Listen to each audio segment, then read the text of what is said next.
d'Équerre pour vous parler. Donc, je suis content de vous retrouver dans ces lieux chargés d'histoire. Il se trouve que j'ai bien connu Stéphane Hessel depuis très longtemps, puisque j'ai commencé dans le social en m'occupant des étrangers. C'est un sujet cher à son cœur. C'était bien avant l'église Saint-Bernard, hein, dans les années, à la fin des années 80. Et donc, placer cette discussion, parce que moi je ne vais pas vous parler très longtemps, le tout c'est plutôt d'avoir un échange avec vous, sous les auspices de Stéphane Hessel, c'est bien. Enfin, moi ça me rajeunit un petit peu, et donc c'est une deuxième source de remerciement. Moi, j'ai prévu de vous dire quelques mots sur les réformes dans le secteur social, sous un angle peut-être un peu nouveau, qui est la question, mais qui rejoint vos propos liminaires, de la conciliation entre les facteurs de solidarité collectif et la montée d'un certain, je dirais pas d'un certain individualisme, mais d'une approche individuelle de la protection sociale et des régimes sociaux. Enfin, on va y revenir. Et je pense que les éléments de tension aujourd'hui sont plutôt de cet ordre-là qu'ils ne l'étaient auparavant.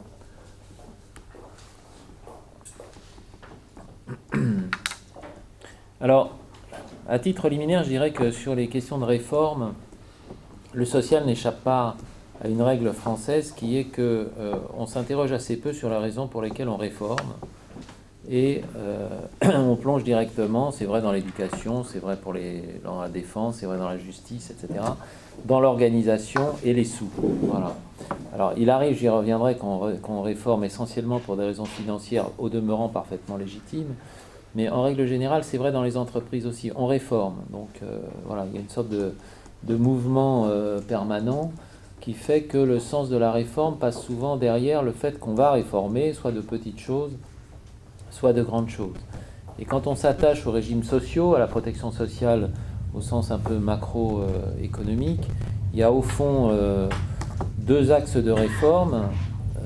Si on prend les 20 dernières années ou les 30 dernières années, pour ne pas remonter au milieu du 19e siècle, il y a d'abord les enjeux économiques, j'y reviendrai dans un instant, et puis il y a quelque chose d'un tout petit peu différent qu'on voit poindre à travers la réforme en cours ou en gestation de notre système de retraite, qui est un peu plus axé sur l'efficience et l'équité,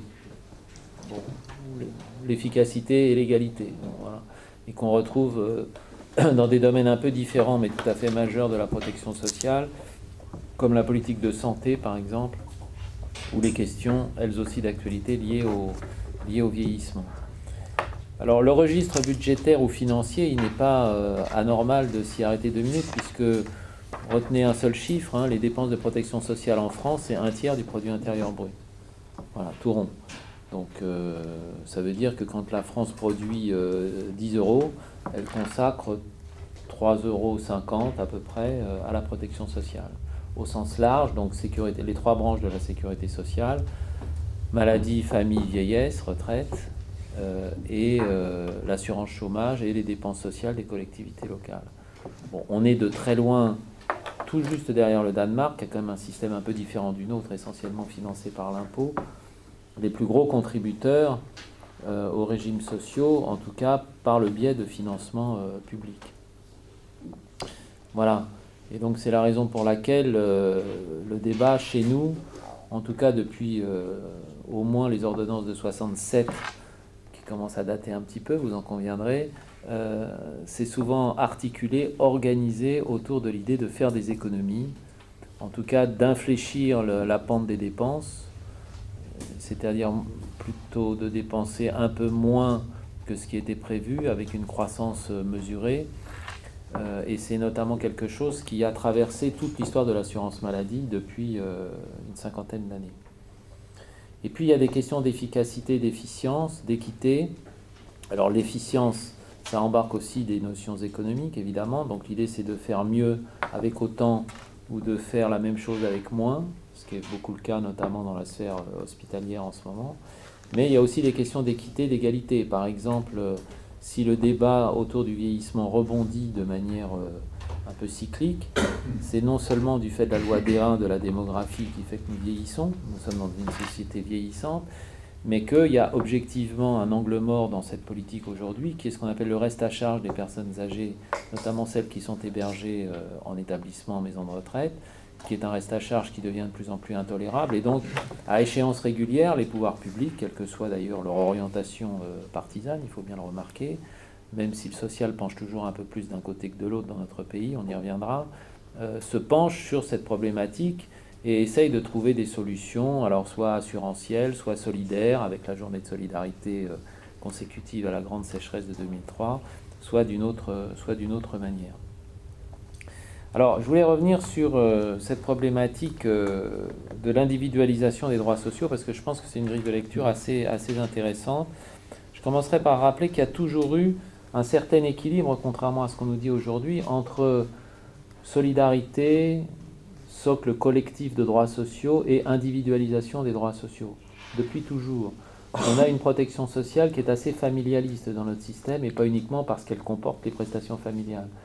Quand on regarde la situation d'un individu, au regard de l'assurance maladie, ou au regard de la retraite, par exemple, de ses droits à retraite, on va s'intéresser à cet individu, homme ou femme, et à son environnement familial. A-t-il élevé des enfants? Est-il marié ou vit-il en couple?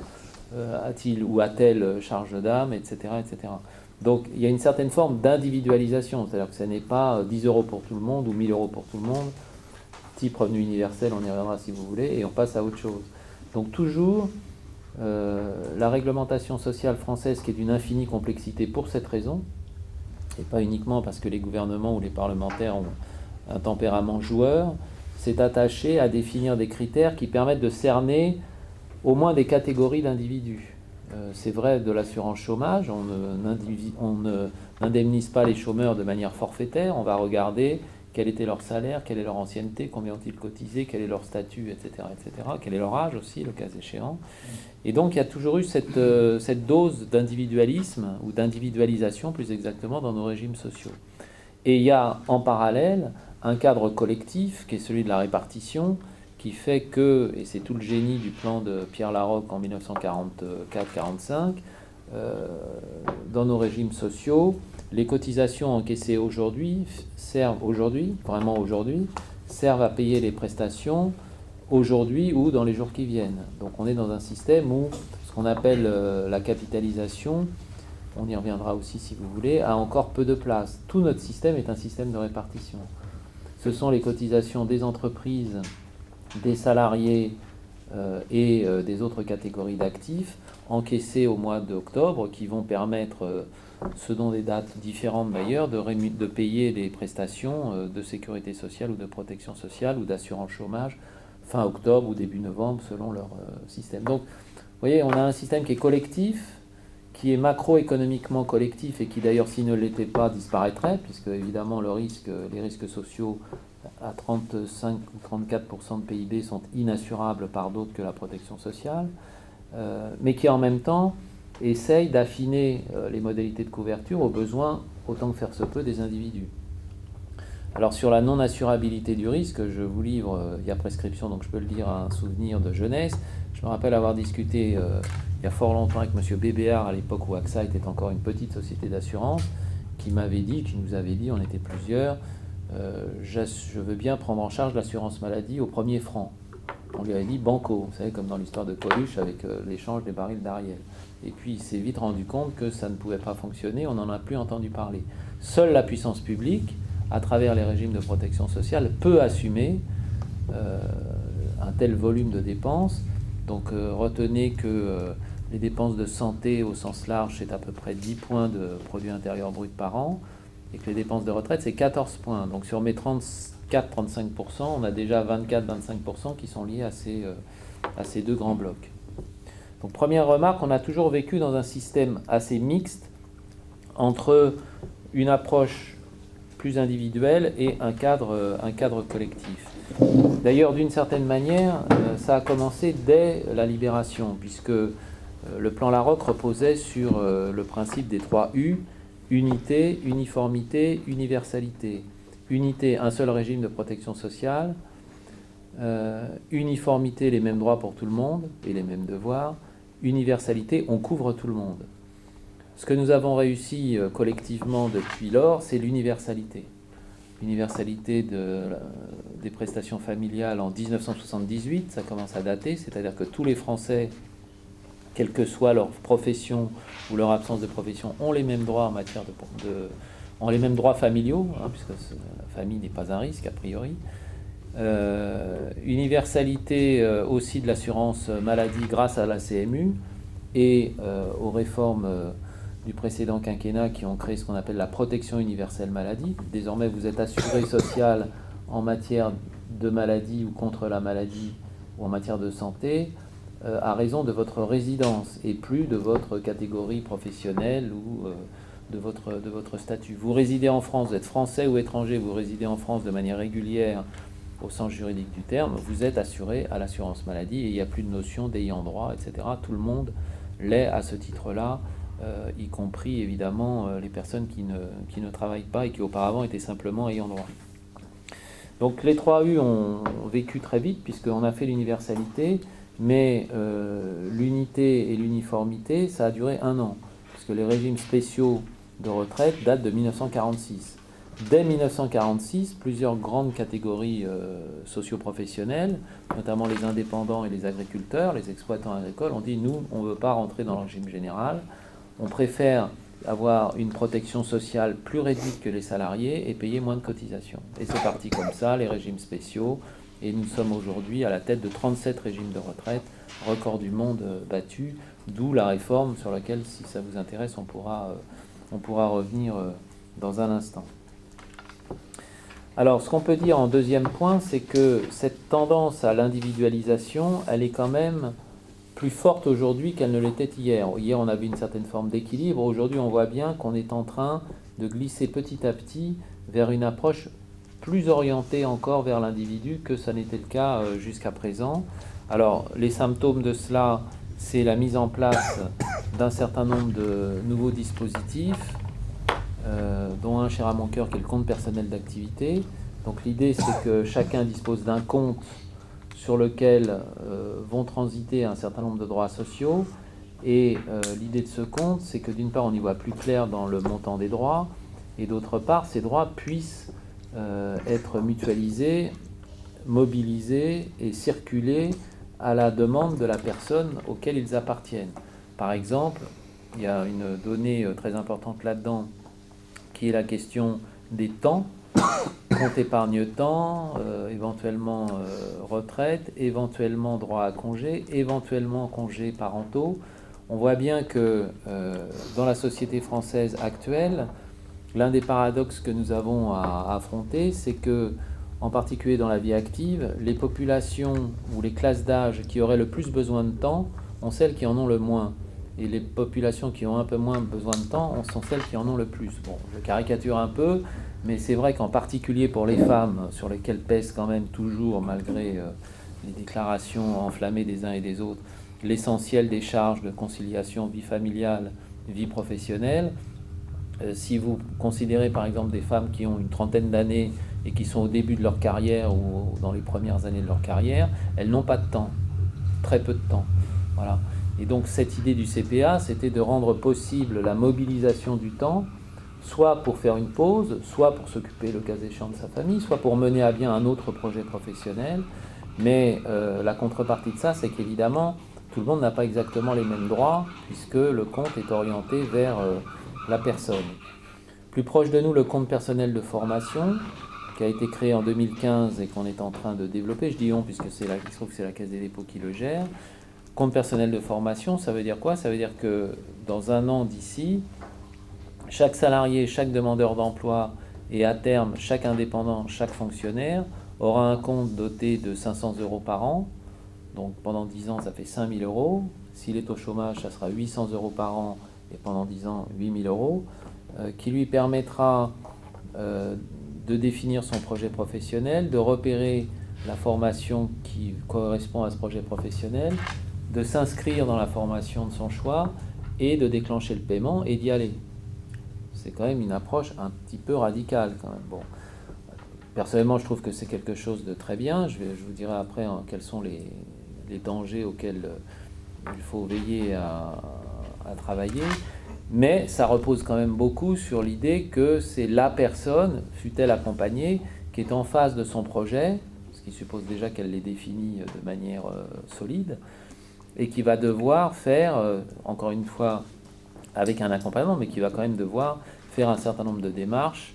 Et au-delà du caractère éventuellement un peu excluant ce qu'on appelle aujourd'hui le digital ou le numérique, c'est plutôt le fait que la personne soit un peu face à elle-même, qui est un peu à nouveau, alors qu'auparavant on raisonnait évidemment sur des grandes masses avec des formations collectives. Tout ça n'était d'ailleurs pas d'une efficacité, on est à la Ligue de l'enseignement, donc on peut le dire, majeure. Je parle de la formation professionnelle et pas évidemment de la sphère directement éducative. Mais vous voyez qu'on a changé de paradigme, on est dans quelque chose d'un peu plus micro, d'un peu plus sur-mesure, on est un peu moins dans le prêt-à-porter. Et évidemment, le passage au sur-mesure emporte des conséquences et parfois des risques qu'on n'avait pas nécessairement anticipés. Je pourrais vous donner d'autres exemples en la matière. Ce qu'il faut voir, c'est que par exemple, les minima sociaux sont de plus en plus individualisés, en fonction évidemment des ressources et des situations des uns et des autres. Et ce qui est recherché dans cette individualisation, c'est au fond plus de lisibilité. Vous avez un compte avec des points ou des sous dessus et des droits qui sont attachés. Chacun regarde son compte comme au fond on peut regarder un compte en banque. Voilà. Chacun, enfin la majeure partie, y compris des assurés sociaux, ont des coordonnées bancaires, ont un compte en banque, peuvent le consulter, peuvent faire un certain nombre d'opérations. Donc il y a de la lisibilité, de la simplicité, puisqu'on n'est plus obligé à ce moment-là de faire le tour de tous les guichets et de coordonner des acteurs administratifs qui se parlent assez peu, malgré leur bonne volonté. Et puis, quelque chose d'un peu nouveau aussi, qui est la capacité à épouser les formes nouvelles d'emploi dans lesquelles, effectivement, on sait bien, notamment que les jeunes aujourd'hui et demain vont avoir 4 ou 5 jobs différents, parfois dans des statuts différents. Ils vont être agents publics, indépendants, salariés, ou tout ça à la fois. Et que donc il faut que les droits soient portables. Et pour que les droits soient portables, il faut qu'ils soient logés quelque part. Voilà. Il n'y a pas de portabilité immanente. Il faut organiser les choses pour que cette idée de compte prenne une certaine forme de réalité. Si vous vous éloignez du social et qu'on est à la marge entre le social et le financier, pensez à l'épargne salariale, par exemple, si certains d'entre vous connaissent ces mécanismes, ou de plus en plus l'épargne salariale exprimée sous forme de compte avec des mécanismes différents et où toutes les réformes visent justement à ce que les gens aient plus le choix et puissent changer leur fusil d'épaule, passer d'un compte à l'autre et pas simplement être enfermés dans des mécanismes comme on l'est en matière d'épargne quand on a pris une assurance vie et qu'on ne peut pas en faire un plan d'épargne logement, quoi, parce que c'est pas la même réglementation et qu'à ce moment-là on encourt des sanctions fiscales assez lourdes. Alors ce qui est important là-dedans, ce sont les enjeux. Je pense que le premier enjeu, au fond, c'est de concilier, je reprends vos propos du début, la solidarité avec une certaine forme de ciblage des prestations et des régimes sociaux, ou l'universalité avec une certaine forme d'individualisation.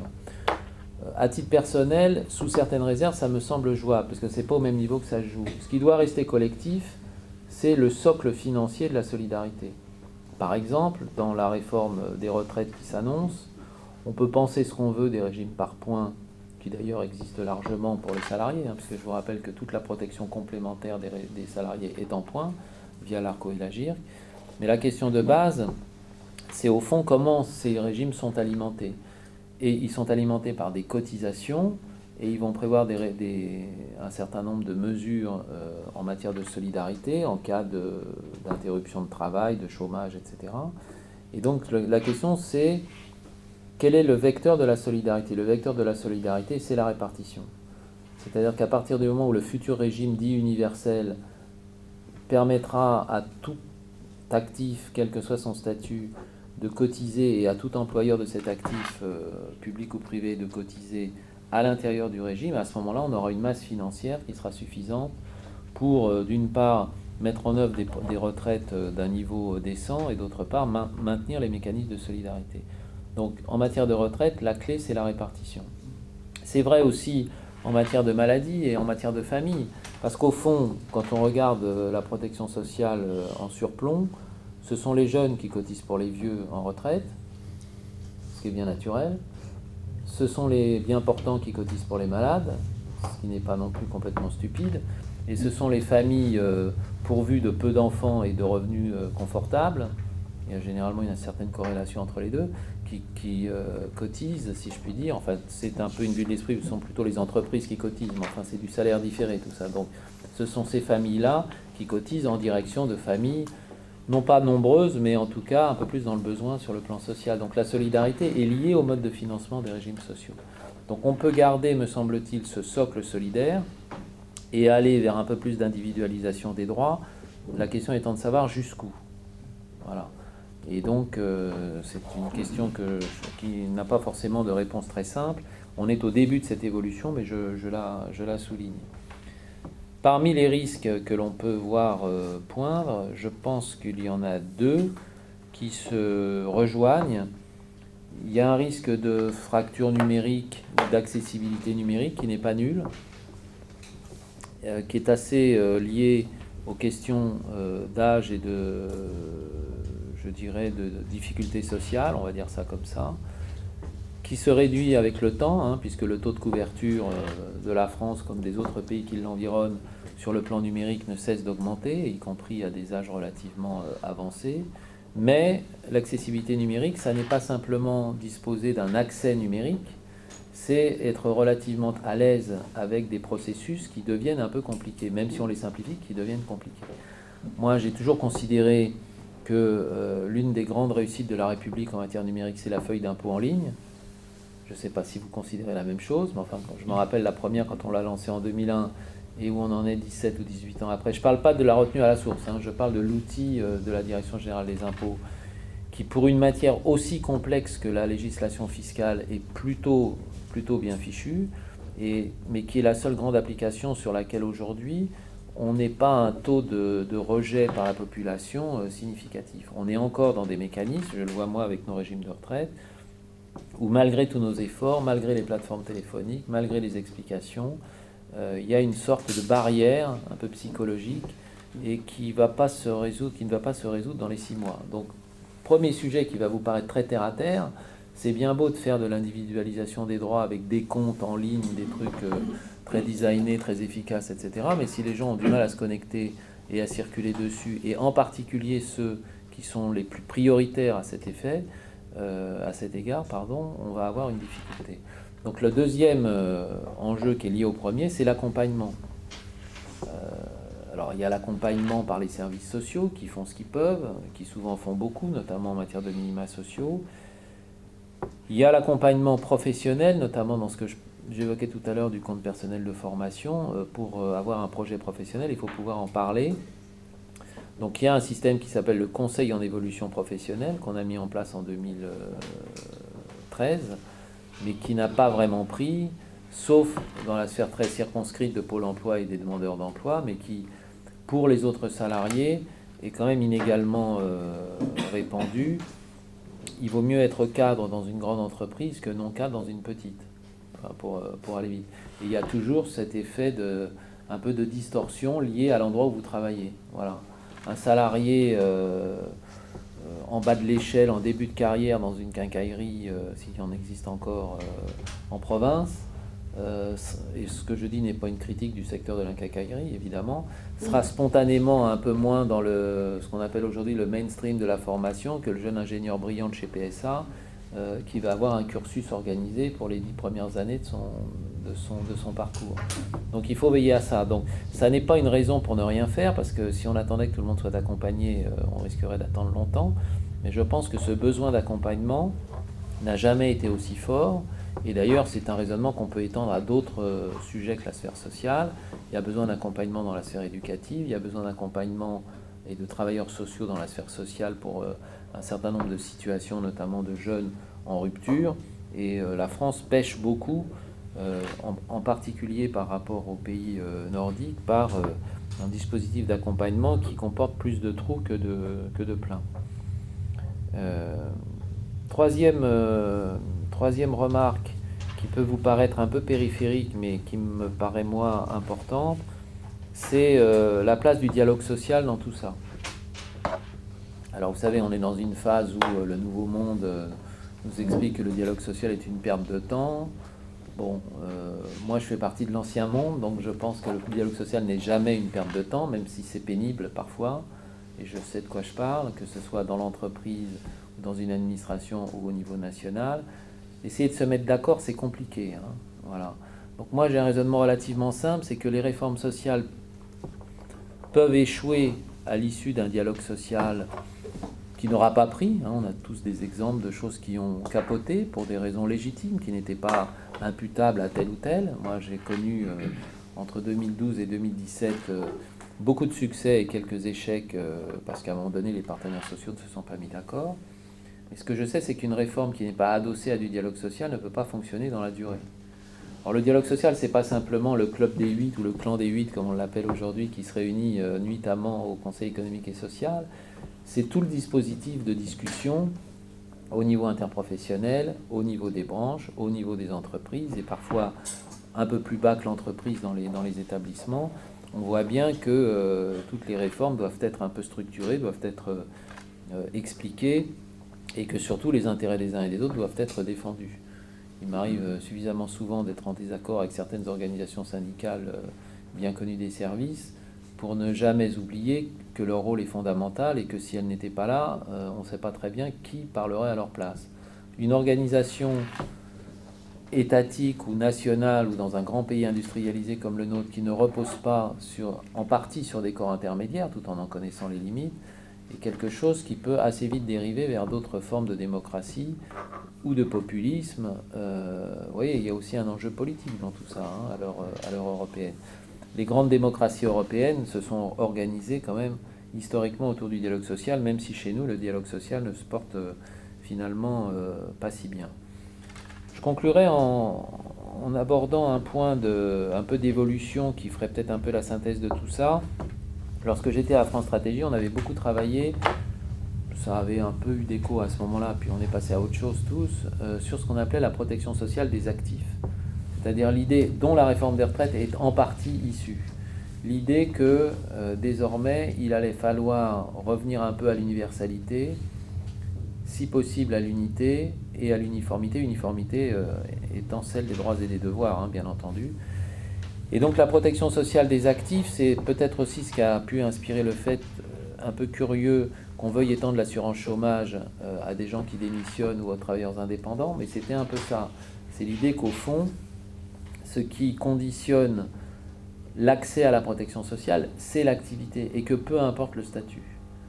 Et que durablement, on doit sortir d'un système dans lequel, selon que vous êtes gardien de la paix, agent de maîtrise dans une entreprise, instituteur, exploitant agricole ou jeune avocat débutant, pour ce seul motif, vous allez avoir une protection sociale totalement différente de l'ensemble de vos voisins.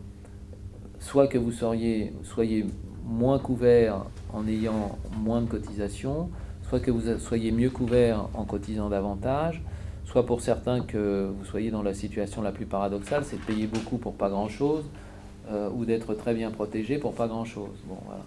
Et donc, c'est particulièrement flagrant en matière de retraite, ça l'est un peu moins, je l'ai dit, en matière de famille, pas du tout en matière de famille, un peu moins en matière de santé, mais cette idée d'aller vers un régime social qui engloberait tous les Français et qui permettrait évidemment, à travers ces systèmes de compte un peu bien, si possible bien maîtrisés, d'aller plus vers leurs besoins individuels, mais sur des bases totalement égalitaires, c'est quelque chose qui parle. Si la réforme des retraites semble, ça va peut-être pas durer d'ailleurs, mais on verra, pour l'instant rentrer dans l'atmosphère de manière étonnamment calme, alors que par ailleurs il ne vous a pas échappé que le contexte politique général ne l'est pas tout à fait, c'est parce que, me semble-t-il, en tout cas depuis la campagne présidentielle, l'idée acheminée du 1 euro cotisé égale les mêmes droits, et que les gens sont très favorables à ça, jusqu'à ce qu'ils découvrent éventuellement qu'ils vont y perdre, ou que d'autres vont gagner plus qu'eux. C'est comme ça que ça risque de se terminer. Mais cette idée générale, droits et devoirs, équité, et je ne suis pas moins bien traité que mon voisin, est quelque chose qui à mon avis, progresse dans les esprits. Dernier mot sur le revenu universel, puisque c'est un sujet qui revient en boucle. Moi, j'ai toujours été hostile au revenu universel et je vais vous dire pourquoi.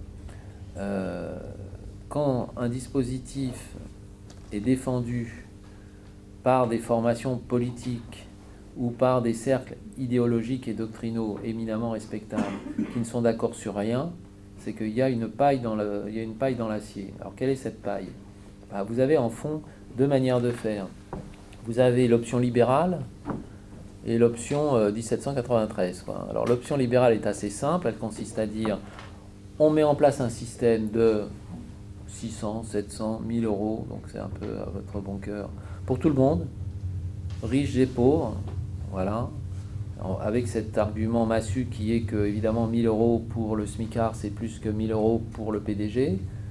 Alors, on a beau se demander pourquoi donner 1000 euros pour le PDG, c'est pour des raisons de simplicité. Voilà, chaque Français a 1000 euros. Mais l'astuce, c'est qu'on débranche les régimes sociaux solidaires. C'est-à-dire, c'est 1000 euros. Et puis, sauf accident de la vie majeur, on ne vous accorde plus à ce moment-là les mêmes droits, en tout cas des droits très réduits, à l'assurance maladie, à la politique familiale, voire même à la retraite. Bon. Et puis vous avez l'option généreuse à l'infini, qui était d'ailleurs portée en partie, pour caricaturer ses positions par Benoît Hamon, qui consiste à ne rien changer à la protection sociale et à rajouter ce système. Coût pour la République, 300 milliards d'euros. Bon, donc effectivement, il fallait se motiver pour se dire qu'on allait dégager 15 points de PIB à ajouter aux 35 précédents. Donc on avait d'un côté un système, à mon avis, hautement toxique pour les régimes sociaux, et de l'autre quelque chose qui était beaucoup plus généreux, qui pouvait justifier, mais qui était insoutenable du point de vue économique. Voilà.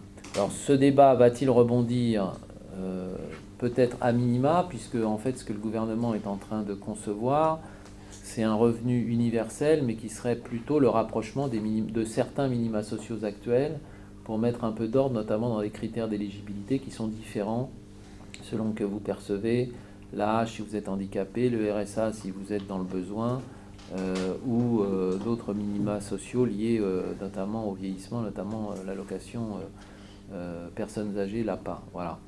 Mais je cite ce débat puisque en fait, le débat sur le revenu universel traverse un peu ce que je disais tout à l'heure sur est-ce qu'on est dans le collectif, est-ce qu'on est dans l'individuel, est-ce que c'est chacun selon ses besoins, chacun selon ses moyens, ou chacun la même chose. Est-ce que l'égalité c'est le forfait, voilà. Est-ce que l'équité c'est le forfait, et est-ce que le fait de renvoyer chacun à un maniement des nouveaux outils d'accès à la protection sociale sans accompagnement est la voie la plus éclairée vers l'égalité. Donc derrière la protection sociale, il y a toujours des enjeux de société sur lesquels je trouve on peine, alors je vous félicite de le faire, à s'interroger, et qu'on lance assez rarement dans le débat public, sauf à certaines occasions politiques, parce qu'il y a une grande campagne présidentielle, etc. Et on n'en parle pas beaucoup. Et je terminerai sur l'Europe. Une des plaies de la construction européenne, c'est que dans ce qu'on appelle l'acquis communautaire, c'est-à-dire au fond dans l'espace des traités, il y a très peu de social. Le social dans les traités, c'est quoi ? C'est le prix des produits de santé. Bon, là, la sécurité sanitaire, ce qui n'est pas négligeable quand même. Mais donc c'est très technique, c'est des services qui sont au Luxembourg et qui norment un certain nombre de produits. Vous le voyez par exemple sur les questions d'environnement, ce qui est très important. Mais enfin, on est un peu loin de la protection sociale. C'est la santé au travail, ce qui est très important, qui d'ailleurs a été mise au point par les Français, qui ont réussi à exporter dans l'Europe maintenant des 27 beaucoup de normes qui ont été inventées dans les années 60 en France. Ce sont des règles que j'appelle d'écartement des rails, c'est-à-dire de coordination de régimes de sécurité sociale qui vous permettent, lorsque vous prenez votre retraite en Espagne par exemple, ou lorsque vous allez travailler en Allemagne, de voir vos droits sociaux vous suivre. Voilà. Enfin, c'est tout. C'est-à-dire qu'on n'a pas, à l'échelle européenne, des blocs de protection sociale européenne, ou même une politique européenne en matière de travail, de compétences, ou de choses comme ça, ou de jeunesse, malgré le plan Juncker, qui soit lisible. Et donc, ce qui fait que la règle qui prime en matière européenne dans le domaine social, c'est la règle nationale. Voilà, c'est aussi une des raisons pour lesquelles les régimes sociaux dans les grands pays européens sont aussi distincts les uns que les autres. Il y a des familles de systèmes, on est plus proche des Allemands que des Anglais, par exemple. Mais nos systèmes n'ont à peu près rien à voir. Quand on regarde, par exemple, ce qu'a fait l'équipe de Levoix, comment les autres ont fait pour réformer leur retraite, on peut en tirer quelques enseignements techniques, intellectuels, économiques, juridiques, mais on ne peut pas en inférer que c'est transposable tout simplement parce que nos systèmes sont tellement différents les uns des autres. Nos régimes de sécu sont beaucoup plus différents que nos automobiles, malgré la qualité allemande. Voilà. Parce que, tout simplement, les normes se font chacun pour ce qui le concerne et pas collectivement. Donc pour moi, une des réponses de l'avenir, ça sera aussi, si on y arrive, et c'est mal parti de vous à moi, compte tenu de l'état des forces, d'embarquer un peu plus de protection sociale et de politique sociale dans la construction européenne. C'était le vieux rêve de Jacques Delors et il est malheureusement parti un peu tard pour y parvenir. Bon, voilà à grands traits quelques éléments de réflexion. Déjà beaucoup d'éléments de réflexion et d'analyse. Donc je vous remercie beaucoup. Ça couvre bien les questions que nous nous posons. Donc là, je ne ferai pas de commentaires dans ce moment-ci. Je vous propose d'aller directement aux questions, si vous voulez bien. Et je pense qu'elles peuvent être lancées dès maintenant. Alors, si vous pouvez donner votre nom et éventuellement parler assez fort. Voilà. Donc Sylvie Lidji. Je vais essayer, je m'appelle Sylvie Lidji. Voilà, et j'ai été très impressionnée par l'ampleur et des thèmes qui ont été, que vous avez abordés, enfin des facettes plus exactement que vous avez abordées.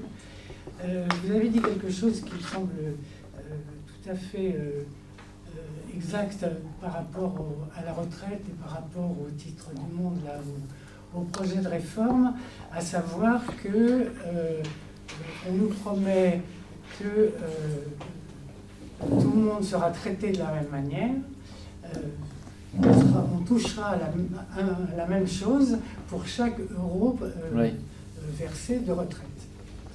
Et que cette forme d'équité est très bien pensée par les gens. Alors la question que je voulais vous poser, c'est est-ce que ça n'est pas un leurre, un miroir aux alouettes, dans la mesure où, si j'ai bien compris comment ça fonctionne, imaginons quelqu'un qui dise, voilà, je veux 60 ans, c'est symbolique, je pars à 60 ans. Il va avoir cotisé versé un certain nombre, abondé sa caisse d'une certaine manière, et en fonction de son espérance de vie à l'âge où il décide de prendre sa retraite et de ce qu'il aura cotisé, il doit percevoir X euros par mois. Très bien. Imaginons que le même individu travaille une année de plus. Il aura cotisé une année de plus, donc plus d'argent dans son escarcelle, et une année de moins en espérance de vie, c'est-à-dire un paquet de bonbons plus gros à diviser en un nombre d'années moindre. Donc sa retraite mensuelle sera plus élevée. Et du coup, c'est incitatif, d'une part, ça incite à travailler plus longtemps. L'idée de la retraite, alors là en ce moment, j'ai pas tout bien compris, on parle d'année pivot, de retraite pivot, d'âge pivot pour la retraite. Enfin, il y aurait 3 âges différents, tout ça est une grande opacité. Et puis, ce que vous disiez très justement, on passe d'une vision collective et solidaire de la répartition vers quelque chose de purement individualiste, c'est-à-dire, en gros, chacun pour sa pomme. Si moi j'ai versé tant dans ma caisse, j'ai droit à tant indépendamment de tout le reste. Et donc, voilà. Oui, écoutez, je réponds peut-être au fur et à mesure, Oui, non ? oui, on verra après pour les autres. À la vérité, le point que vous soulevez existe déjà dans un système en annuité. C'est-à-dire que vous pouvez, comme vous dites, ce phénomène du sac de bonbons un peu plus gros, mais qu'on va consommer sur une durée plus courte, c'est déjà le cas dans tous les régimes de retraite, quelles que soient les modalités de calcul, puisque le fait de calculer en points n'a aucune incidence sur les paramètres du système de retraite. Le chacun pour soi est pas lié au point, parce que en définitive, ce qui compte, c'est la valeur du point et ce que vous avez comme politique, en particulier de solidarité, qui vous permet d'attribuer des points. Si vous regardez, je ne sais pas si vous étiez salarié ou si vous êtes salarié, non ? Non, en l'occurrence, pas un petit peu. Ouais. Un petit peu. Bon, bah, vous avez... en général, dès qu'on commence à parler de retraite, on est sur des cas individuels, donc, mais c'est ça qui est plus concret. Vous avez des systèmes... Les salariés, c'est 85% de la population active. Donc il y a 85% des Français actifs qui ont un régime de retraite complémentaire, de non-salariés ou de cadres, ou les deux, Arco-Agir, qui fonctionnent en points. Voilà. Donc ce qui compte, c'est le fait que vous décidiez, par exemple, au niveau national, ce qui a été dit hier, qu'on aurait des bonifications dès le premier enfant et pas simplement à partir du troisième, qu'on couvrirait les périodes de chômage, et puis que le cas échéant, on pouvait embarquer des questions de pénibilité. Et à ce moment-là, vous ajoutez des points. Vous considérez que pour tel et tel motif décidé nationalement, il y a lieu de rajouter des points à monsieur X ou madame Y. Et c'est pas très différent du système en annuité, de ce point de vue. La différence entre les annuités et les points, elle se fait pas là-dessus, elle se fait plutôt sur le calcul de la retraite proprement dite, avec cette difficulté qu'on va avoir pour les fonctionnaires, dont la pension est aujourd'hui calculée sur les 6 derniers mois de rémunération et pas sur les 25 meilleures années, alors que là, en points, elle sera calculée sur la totalité de la carrière. Donc il va falloir... En fait, le vrai défi technique, c'est qu'il va falloir, pour des gens qui seront encore en activité et qui auront cotisé quelques années, 10 ans, 20 ans, 5 ans, dans l'ancien régime, transposer leurs droits de leur ancien régime en points. Et ça, j'aime mieux vous dire que c'est du travail. C'est pour ça qu'il va falloir peut-être 10 ou 15 ans pour y parvenir, parce que c'est un travail de Romain, il faut reconstituer toutes les carrières. Mais il n'y a pas de différence fondamentale sur le plan social. Alors évidemment, on pourrait me dire, oui, mais s'il n'y a pas de décision prise en matière de solidarité, mais ça pourrait aussi advenir sur le régime de retraite tel qu'il est aujourd'hui. Aujourd'hui, on valide le régime général des salariés, valide assez généreusement, assez normalement à mon yeu, mais assez généreusement les périodes de chômage par exemple, qui sont considérées comme cotisées. Il suffirait que demain le gouvernement ou le Parlement décide de ne plus en valider que le tiers, tous les gens qui ont connu des périodes de chômage verraient leur pension au moment de la retraite baisser, et que ce soit en point ou pas en point, ça ne changerait rien en fait. Voilà. Non. Bon alors il y avait Jean-Paul de Sertine d'abord et puis Suzanne Georges après. Jean-Paul.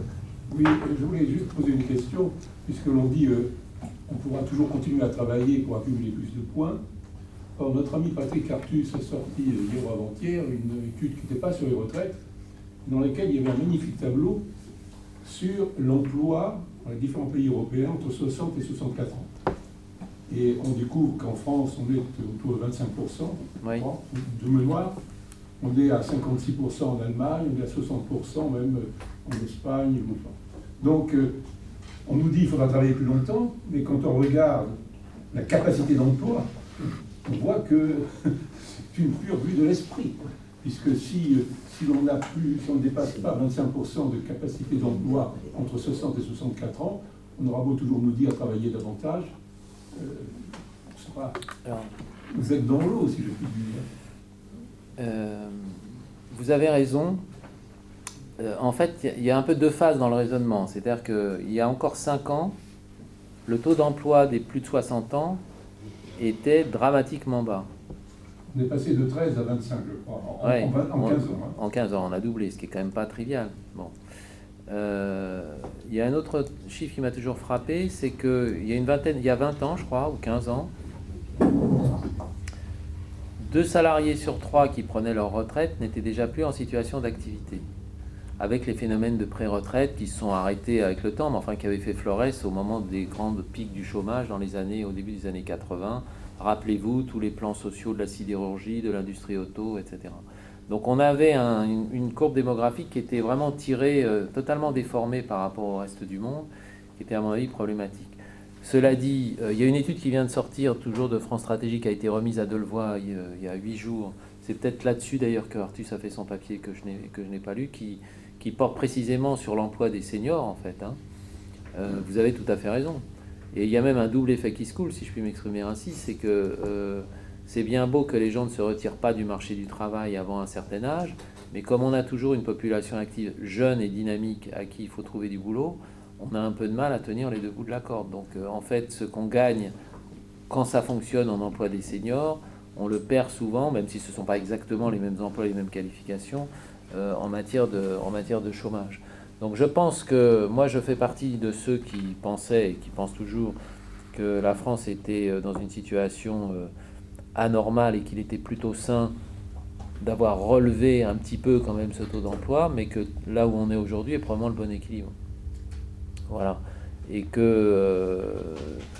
alors, c'est un débat un peu différent de la question individuelle qui consiste à régler son propre problème vis-à-vis de la retraite. Vous voyez, là, on a un raisonnement macro-social ou macroéconomique. Après que chaque individu fasse un choix consistant, s'il le peut, ou si elle le peut, à rester un tout petit peu plus longtemps, et donc est une pension qui en tienne compte, ne me choque pas. La question, c'est toujours comment vous régulez d'un point de vue éthique des choix individuels et une sorte de message collectif qui consiste à dire travaillez le plus longtemps possible et vous en serez récompensé d'une certaine manière. Et je pense qu'effectivement, économiquement, il faut un peu se poser le problème. Quel est le bon âge ? Il n'y a pas d'âge. On peut aussi dire que d'un point de vue presque épidémiologique, hein, si on compare les mêmes strates démographiques à ce qu'elles étaient à la génération d'avant ou encore à la génération d'avant, on n'est plus exactement dans la même situation. Moi, je cite souvent ce chiffre qui m'avait frappé à l'époque. Lorsqu'on a fait la retraite à 60 ans en 1982, l'espérance de vie des ouvriers, à ce moment-là, ayant 60 ans, était nulle. C'est-à-dire que statistiquement, tout le monde était mort. Évidemment, ça n'avait pas de sens. Mais ça veut dire en clair que des gens qui avaient commencé à travailler à 14 ans dans les industries telles qu'on les connaissait dans les années 50-60, avaient une possibilité de bénéficier de la retraite à 60 ans qui était quasiment annihilée par justement ce passé un peu compliqué. Bon, aujourd'hui, quelqu'un qui, sauf drame, à 60 ans, n'a pas, même qui a connu des travaux relativement compliqués, n'est pas dans la même situation que ses devanciers. Donc moi, j'ai pas d'idée absolue sur le fait de savoir si 62 est le bon âge, 63, 60, une sorte de mythologie autour de l'âge de 60 ans. Ce qui compte à mes yeux, c'est la durée d'assurance. C'est pour ça que dès l'automne 2012, on avait permis à des gens ayant commencé à travailler très tôt de partir à 60 ans. Donc on avait recréé un peu le droit à la retraite à 60 ans, mais sur un motif de durée d'assurance. Ça me paraît relativement juste et assez vérifiable. Alors en ce moment, il y a une sorte de débat dans le débat sur... C'est vous, madame, qui avez parlé de l'âge pivot. Ça fait partie des éléments de simplification du discours. Il n'y aura pas d'âge pivot, semble-t-il, d'après ce qu'a dit Delevoye hier. L'âge pivot, c'est quelque chose qui a été inventé à l'ARCO pour dire la chose suivante. Vous pouvez partir à 62 ans, c'est la règle de base du régime général, la dernière réforme de 2010. Mais si vous partez à 63, à ce moment-là, vous aurez un... Enfin, si vous partez avant 63 ans, vous aurez une pénalité qui durera jusqu'à vos 63 ans, pas après. Si vous partez après 63 ans, vous aurez un bénéfice qui durera tout le long de votre carrière. Voilà. Bon, donc effectivement, pour l'esprit commun, et je comprends qu'on raisonne comme ça, on a un âge légal à 62 et un âge pivot en 63, ça ressemble un peu à un piège à rats, quoi. Et donc les gens disent, bon, le gouvernement est en train de nous relever l'âge légal. Il vous a pas, si vous avez regardé les choses d'un peu près hier, a priori, dans ce qui a été présenté aux partenaires sociaux, il n'y avait plus d'âge pivot. L'âge pivot a disparu comme neige au soleil, parce que je pense que les partenaires sociaux ont levé le doigt en disant que ça ne pouvait pas se passer comme ça. Voilà. Donc mon pronostic, c'est qu'il n'y en aura pas, je peux me tromper, et que donc l'âge légal restera 62 ans. Enfin, ça veut dire quand même qu'il y a 75, macroéconomiquement, il y a 75% de la population arrivée à 60 ans qui ne pourra pas choisir le fait de travailler plus longtemps. Même si des cas individuels peuvent varier, mais en fait, ça veut bien dire ça. Bah oui, vous avez raison, puisque la loi des grands nombres fait qu'il n'y a plus de réserve d'emploi, ou pas exactement les réserves d'emploi, pour les profils en question. Vous avez raison. C'est un peu le miroir aux alouettes. Mais vous voyez que selon que vous renvoyez le sujet aux individus qui évidemment peuvent avoir des projections différentes selon le métier qu'ils font et leur état de forme aussi, hein, c'est ça qui compte, ou que vous avez un raisonnement macroéconomique, le truc n'est pas du tout le même. Et donc je pense pas c'est pour ça que je pense qu'Artus a raison et qu'on ne peut pas, me semble-t-il, dire aux Français travailler plus longtemps au seul motif que évidemment avoir 60 ans, 65 ans aujourd'hui, c'est pas avoir 60 ans en 1914, ce qui est vrai, mais on n'a pas forcément la structure d'emploi pour accueillir tous ceux qui veulent travailler. Voilà. Ce qui est d'ailleurs un problème, hein. Les entreprises pourraient aussi s'en occuper un peu de cette affaire-là. Avec une question subsidiaire, c'est qu'un certain nombre de personnes âgées estiment ou n'ont pas de revenus suffisants et cherchent un emploi à partir du moment où elles ont leur retraite. Il semble que ce phénomène augmente dans tous les pays. Et aussi un peu en France. Peut-être pas beaucoup, mais un petit peu en France. Oui, alors il y a des pays qui sont construits autour de ça. Si vous connaissez le Japon, un certain nombre d'entre vous ont dû aller au Japon, il y a tout un tas de travaux de service, notamment conducteurs de bus ou les contrôleurs de bus ou les gens qui sont dans l'espace public, qui ont un âge relativement avancé et qui en fait sont dans une deuxième carrière, parce que le système de retraite japonais est d'une extrême sévérité, et sauf pour les grandes entreprises qui ont leur régime de pension en capitalisation à l'américaine, le salarié japonais moyen, qui a souvent un niveau de rémunération supérieur à ce qu'il est en France, a quand même une protection sociale qui est très lacunaire et une retraite qui est souvent de l'ordre de notre minimum vieillesse, quoi. Voilà. Donc, ce sont des choix de société qu'on n'a pas fait. Et il suffit de se promener un peu en France pour se dire que la protection sociale française, finalement, elle n'est pas si percluse de rhumatisme. Peut-être Jean-Claude Henrard et Suzanne Georges après, on joue dans cet ordre-là. Moi, ce qui me frappe, je trouve très intéressant le socle solidarité et de l'individualisation, mais c'est le seul élément que je vois positif, parce que le débat au jour d'aujourd'hui est d'une pauvreté par rapport à ce qu'il était dans les années 90, c'est sidérant. C'est clair. C'est absolument sidérant. On continue à parler de l'âge de la retraite, ça n'a aucun sens.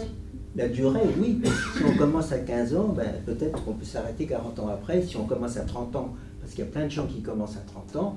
Bon, deuxièmement, on ne parle pas, je dirais, de la durée du travail, parce que la gauche a été honteuse de la réforme qu'elle a faite. Un, elle a créé des emplois, et deux, elle a permis quand même, éventuellement, de laisser souffler les gens, ou un certain nombre de gens, de développer d'autres activités que le seul travail, ce qui permet, lorsqu'on passe à la retraite, éventuellement de poursuivre ces activités. On parlait à cette époque éventuellement d'entrée sur le marché du travail progressif, formation, travail, sortie du travail progressif aussi. Tout ça, ça disparaît du débat. C'est vraiment extrêmement affligeant. Quand on voit que les syndicats sont là sur 62 ans, 63 ans, ça n'a absolument aucun sens. Moi, ça fait depuis 78, j'ai travaillé sur très peu, parce que c'est pas mon domaine, mais j'ai travaillé dans le rapport, dans le groupe Lyon, qui préparait le 8e plan. C'était des choses qu'on avait déjà inscrites. Et puis ensuite, on fait la connerie de mettre la retraite à 60 ans pour tout le monde. Bien sûr que les ouvriers qui avaient commencé à 15 ans, c'était tout à fait normal. Mais est-ce que le professeur d'université devait, enfin lui, il pouvait aller jusqu'à 68 ans, mais je veux dire, est-ce qu'un cadre de banque devait aller jusqu'à 60 ans? Ça n'avait aucun sens. Cette espèce d'uniformisation, et le débat qui était vraiment plus intéressant dans les années 90 est devenu d'une extrême pauvreté. Je suis assez d'accord. Il y a eu un sommet de la réflexion que tu as connu comme moi au début des années 90, en 1990, qui était le livre blanc de Rocard. Exact. Bon, je l'ai relu il n'y a pas très longtemps. Il n'a pas beaucoup vieilli. Il a vieilli, entre guillemets, évidemment dans les données techniques, parce que en 1990, ça commence à faire un long bail. Mais le cadre intellectuel qui était là derrière n'a pas beaucoup vieilli. Il y a eu à un moment donné la tentation, ça c'était plutôt avant le retour, avant l'alternance de 97, c'était notamment porté par Jacques Delors, d'avoir une sorte d'échange, je vais le dire comme ça, entre une réduction du temps de travail et un allongement de la durée du travail au sens durée de carrière. Parcours de vie. C'était au fond d'essayer de lier dans une optique de parcours de vie les problématiques de retraite et les problématiques de travail. Et ça n'a pas marché, on était quelques-uns à pousser cette idée-là, dont Bernard Brune, avec qui je bossais à l'époque et qui malheureusement nous a quittés assez trop vite, je trouve. Et puis finalement, on n'a pas eu gain de cause et chacun est reparti dans le clivage habituel que tu connais bien entre les gens qui sont spécialisés dans la protection sociale et les gens qui sont spécialisés dans la politique du travail ou dans la politique de l'emploi. Et ce sont deux hémisphères de la politique sociale qui ne se parlent pas. Il faut le savoir. C'est une des raisons pour lesquelles la santé au travail est le parent pauvre de la politique de la santé, c'est que la santé au travail est exactement à l'intersection entre deux univers, deux administrations, deux régimes d'agence. Les uns s'occupent de la santé, les autres s'occupent du travail. Alors, je ne vais pas citer ce point-là parce qu'il est un petit peu microscopique par rapport aux grands enjeux philosophiques qui traversent la protection sociale, mais le diable est dans les détails. Et donc, au fond, dans notre sociologie administrative, le fait que ces deux hémisphères se parlent peu, se rencontrent rarement, explique aussi qu'on a du mal à mettre de la cohérence dans les régimes sociaux et qu'on traite souvent les deux sujets. C'est ce qui est en train de se passer sur les retraites, où on ne traite que les retraites là, dans ce mécano-là, et il n'y a pas de lien avec la politique de l'emploi. Avec l'emploi, le chômage, le retour à l'emploi, la Voilà. formation, enfin c'est Bon, un autre moment. Il faut être honnête, c'est pas un sport qui est très difficile, qui est très facile, surtout en France, mais c'est bien dommage. Je suis d'accord qu'intellectuellement, on a plutôt un peu régressé. Suzanne Georges. Merci. Monsieur, d'abord, je vous remercie d'un exposé que j'ai trouvé tout à fait, je dirais, génial, parce que ça m'aide à m'orienter. Moi, je suis née aux États-Unis. Je me souviens très bien du jour où un monsieur vient frapper à notre porte. J'ai épousé un Français. Et ce monsieur m'apporte une enveloppe avec des allocations familiales. Et je dis à mon mari, je le remercie, mais il me dit, mais c'est votre droit, madame. Et j'ai dit à mon mari le soir, écoutez, voilà ce qui s'est passé. Peut-être qu'une autre famille bénéficierait plus de cette somme que nous. Nous ne sommes pas dans la misère. Et il a été choqué. Il m'a expliqué que c'était un droit absolument pour tous et que c'était bien ainsi et que la France était construite sur ce genre de choses. Bon, alors, l'étrangère que j'étais, que je suis peut-être toujours, puisque je ne vais pas parler de retraite et des choses très précises comme ça, mais il me semble que si vous pouviez dire plus sur ce que l'on peut considérer maintenant comme l'attaque contre les prestations sociales, contre les droits, contre les prestations, contre les services publics, on a l'impression que tous les jours, il y a une autre attaque quelque part qui vient, et c'est un fait de la guerre entre les néolibéraux ou on peut les appeler comme on veut, mais ce sont des gens d'extrême ou simplement de droite, contre ceux qui ont toujours défendu et qui ont été à gauche, comme le Conseil national de la résistance, et comme d'autres qui ont construit la France de l'après-guerre.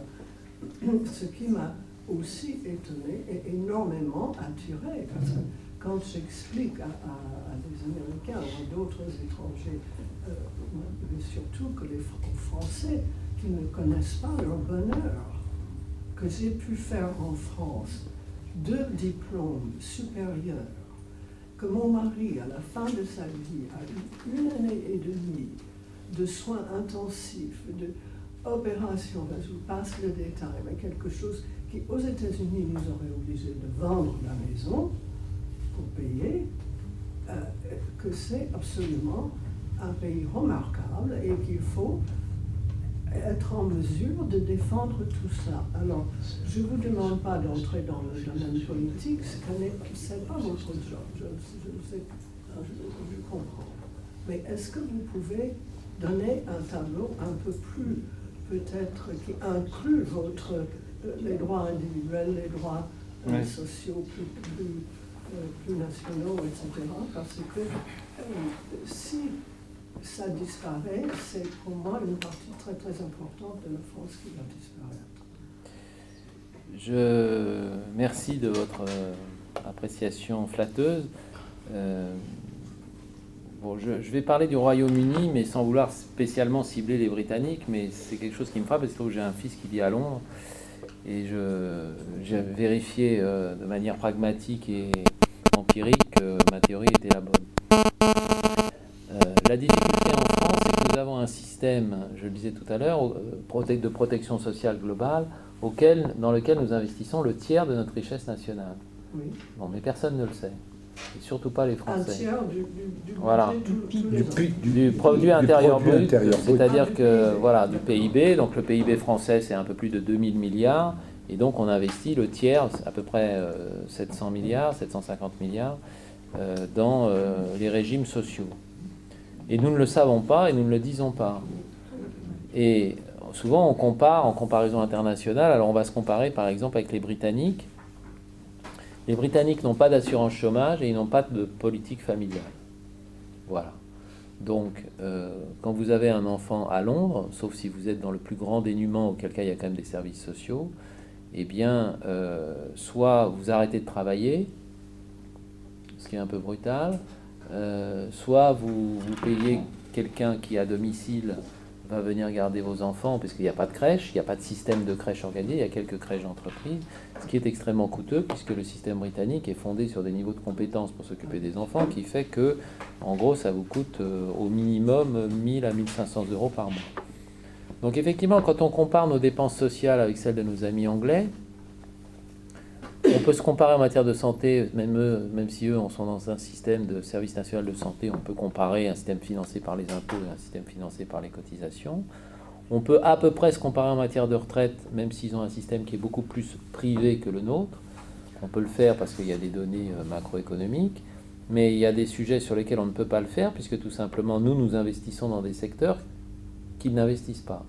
Donc, c'est-à-dire politique familiale et assurance chômage. Quand vous perdez votre job en Angleterre, enfin au Royaume-Uni, soit vous avez un plan de votre entreprise qui prévoit de vous indemniser quelques jours, soit vous n'avez rien du tout, et sauf encore une fois pour les gens qui relèvent des minima sociaux. Aux États-Unis, que vous connaissez bien, c'est un peu pareil. Il y a des plans de santé dans les grandes entreprises. Bon, le plan Obama visait à boucler le système, et donc maintenant c'est davantage compromis. Il n'y a pas vraiment de politique familiale.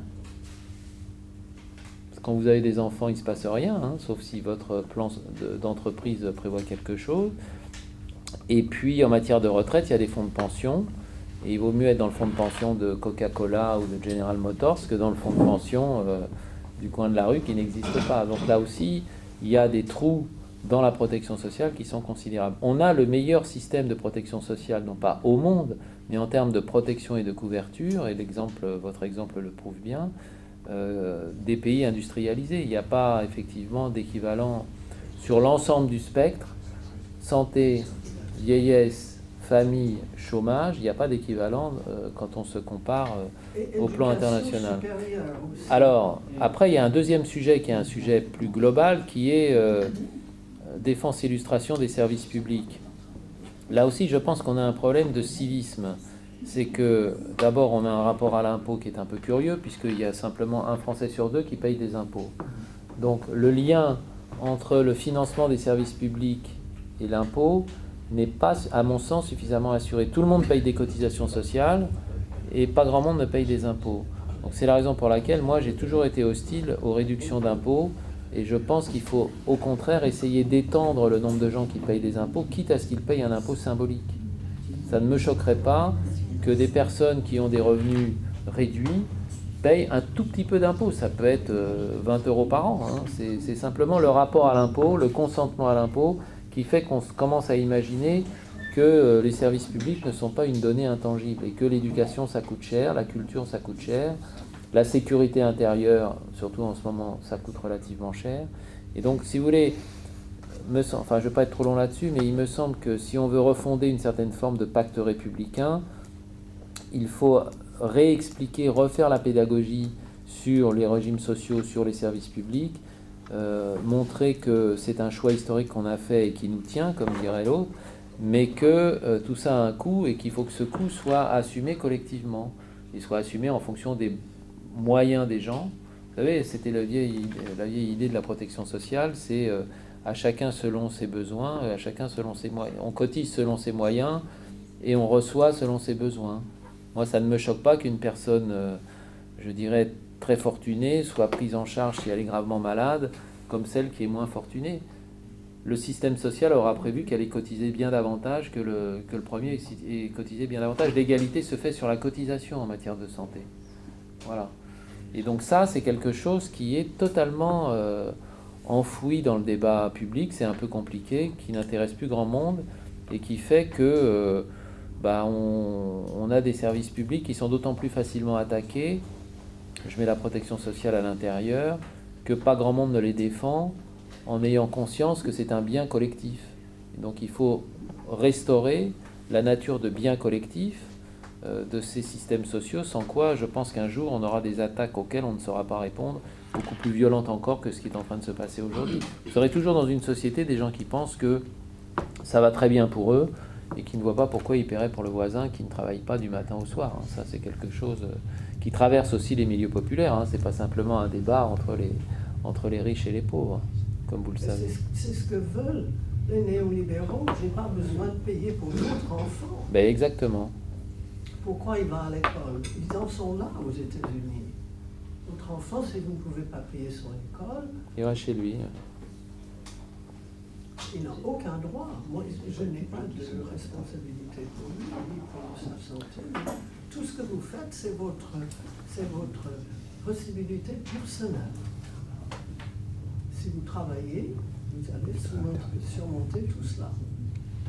Tout ce qui peut vous arriver dans la vie. Alors, où vous payez? Vous payez des assurances dans tous les domaines, vous payez les écoles, vous payez l'université très cher. Une maîtrise et un doctorat sont absolument impensables si vous n'avez pas d'argent ou si vous n'empruntez pas beaucoup. C'est une question de fond. C'est pas vivable. Est-ce que les Français, vous avez dit à peu près, les Français ne connaissent pas tous leur valeur. Voilà. On peut le dire comme ça, Vous oui. pouvez leur faire connaître par l'impôt, oui. C'est peut-être pas le seul moyen. Non, c'est pas très attractif de payer des impôts, malheureusement. On peut pas se faire élire sur cette base-là. Robert Bistolfi. S'il est souhaitable d'aller vers une plus grande individualisation, tout en sauvegardant un socle de solidarité important, la question qui est posée est de savoir comment dans le temps on peut maintenir un équilibre correct entre les deux. La question apparaît parfois dans le débat public un peu biaisée. À travers la discussion sur les points et les conditions de modification du point des retraites, Oui. est-ce que dans ce cas-là, la crainte qui est avancée parfois est que le gouvernement pourrait, en fonction d'une majorité politique ou autre, avoir des décisions dans ce domaine qui pourraient être antisociales? On peut imaginer des conditions de concertation au niveau de la fixation des points dans l'évolution du temps.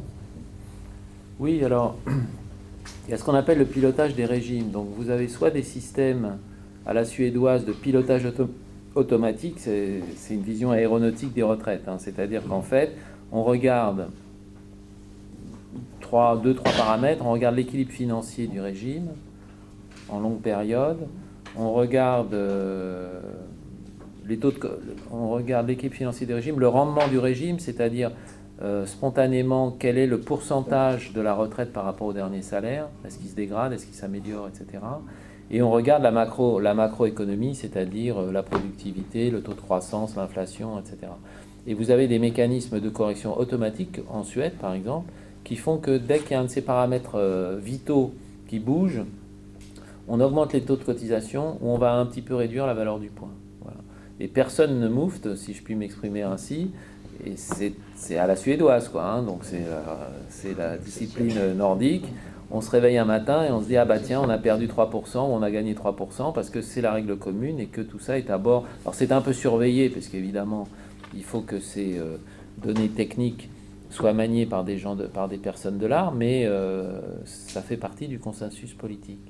Là, on sera dans un système semi-automatique, donc il faudra qu'il y ait une gouvernance avec les partenaires sociaux qui décidera, comme ils le font aujourd'hui à l'ARCO et à la GIRC, en fonction des mêmes paramètres, d'augmenter les cotisations ou pas, employeurs ou salariés ou les deux, ou d'ajuster la valeur du point, puisque la valeur du point, c'est, dans un régime par point, par définition, l'élément central de régulation. Et donc, chaque année, vous avez un point qui vaut, je dis n'importe quoi, 1 euro. Donc, est-ce que vous le revalorisez l'année d'après selon les prix, selon l'évolution des salaires ou pas? Et puis, vous pouvez aussi inventer des mécanismes, ce qu'on appelle le taux d'appel. Par exemple, l'ARCO, plutôt que d'augmenter les taux de cotisation, appelle une cotisation plus forte que prévu en disant cette année, le taux de cotisation, ça sera 110% du taux de cotisation. Vous deviez 4%, vous allez devoir payer 4,40. Voilà. Bon. Donc en fait, la vraie question, c'est celle de la gouvernance du système. Est-ce que vous êtes dans un système rigide, avantages et inconvénients, ou est-ce que vous êtes dans un système où il y a un pilotage, et quelle est la part dans ce pilotage entre l'échelon politique et l'échelon social? Donc ARCO Agir, c'est un système dans lequel l'État n'intervient absolument pas, qui est purement conventionnel. Dans le futur régime, il y aura sans doute un partage des tâches entre l'État et les partenaires sociaux qui reste à définir, qui n'est pas encore très clair. Voilà. Moi, j'aimerais bien le système suédois parce que je suis quelqu'un d'assez cartésien, je trouve ça plus simple. Je peux comprendre qu'il faille des étapes pour y parvenir. Donc comme l'ARCO a très bien fonctionné jusqu'à présent, prenons peut-être appui sur quelque chose qui a bien fonctionné de la vie générale de ceux qui y siègent, et puis pendant quelque temps, expérimentons ce système. Voilà. Tu voulais encore intervenir, Jean-Claude? Je ne peux pas trop prendre la parole. Si d'autres... Oui, pour changer un peu. Hein. Denis Lafont. Donc, finalement, ce que je comprends de la réforme, c'est qu'on va principalement vers une simplification basée sur le régime général, puisque finalement les règles restent les mêmes, comme vous le disiez, puisqu'on a toujours le régime à points, ARCO, Agir versus ce qu'on aura, et les trimestres seront convertis en points. Donc quelque part, on va vers une simplification, et voilà. Donc ça va être compliqué avec les syndicats concernant les 30 ou 41 autres régimes, ou 37, je ne sais pas combien, notamment pour les fonctionnaires. Donc il va y avoir beaucoup de bagarres. Mais quelque part, le modèle reste le même pour moi, vu de ma fenêtre. Et ce qui est un peu dommage par rapport à ce que vous disiez, c'est que les autres paramètres, la durée de travail, notamment, ne changent pas, alors que de mon point de vue, notre modèle de société change énormément. Enfin, tous les jours, j'entends des gens qui ont 40 ans, qui décident d'aller vivre à la campagne. D'ailleurs, j'ai entendu aujourd'hui à la radio, à France Inter, qu'il y avait une migration de plus en plus importante de gens de la ville, diplômés et non diplômés, qui décident de changer de modèle de vie et d'aller vivre à la campagne, etc. Et toutes ces choses-là ne sont pas prises en compte. Et moi, ce que je voulais revenir un petit peu sur le revenu universel, parce que malgré tout, notre modèle de société 89, c'est la fin de modèle de société, je suis du mur. Pour moi, 2008, c'est un peu le début d'un modèle de société, c'est celui du modèle libéral capitaliste qui est en train de... Il y a des soubresauts, on voit d'ailleurs qu'il se passe beaucoup de choses dans le monde, et je crois quand même qu'il faut inventer, et petit à petit, j'ai l'impression que les citoyens sont de plus en plus prêts à changer de modèle de vie, et c'est vrai que je crois, moi personnellement, au revenu universel, non pas celui de Hamon parce qu'il a été complètement dévoyé, ni celui que vous avez présenté, parce que pour moi, le revenu universel, c'est donner à chacun un montant qui lui permet de choisir de sa vie, de ne pas travailler, de partir vivre à la campagne et de vivre peut-être avec cet argent-là. C'est-à-dire, pour moi, c'est pas 600 ou 800 euros, c'est pas d'uniformiser les minima sociaux comme c'est prévu, mais c'est de donner peut-être 1000 ou 1200 euros. Charge ensuite à chacun de travailler ou de ne pas travailler. Et ça permettrait de simplifier énormément de choses, peut-être de supprimer d'ailleurs tous les fonctionnaires qui travaillent sur le calcul de l'assurance vieillesse. Il n'y aurait plus de demande de retraite pour la partie trimestre, assurance vieillesse. Ça permettrait de simplifier d'ailleurs aussi tous les régimes d'aide, RSA, etc. Allocation familiale d'ailleurs également, puisque moi je pousserais même à donner une somme progressive à l'enfant dès qu'il est né, supprimer le quotient dans le calcul des impôts. Et finalement, alors j'ai lu pas mal de choses il y a des années, pour moi c'était ça ce qui était prévu il y a des années. Et tout ça a été voilà, est parti dans des chemins qui sont pas du tout celui-là.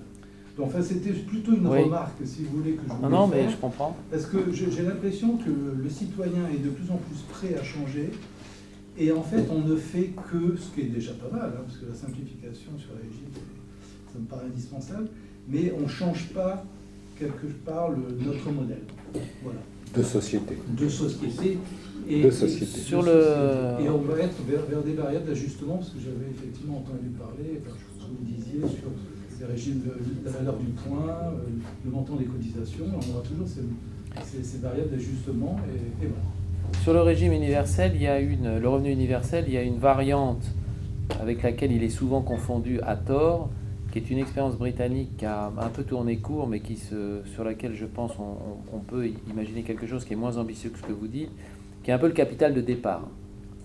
Donc c'est autre chose, c'est de dire il faut doter tous les jeunes, et là sans considération de revenus des parents, etc., d'un capital de départ. Alors il y a 1000 formules possibles qui vous pouvez le libérer d'une manière différente. Alors ça peut être un compte individuel à la naissance qui va travailler et puis qui va un peu comme l'assurance vie au moment où le jeune va pouvoir prendre son envol, donc en gros à partir de 16 ans s'il veut être apprenti, ou 18 ans ou plus tard, qui va lui mettre le pied à l'étrier. Donc ça c'est une mécanique qui a été très étudiée par les Américains notamment et par les pays nordiques, qui consiste justement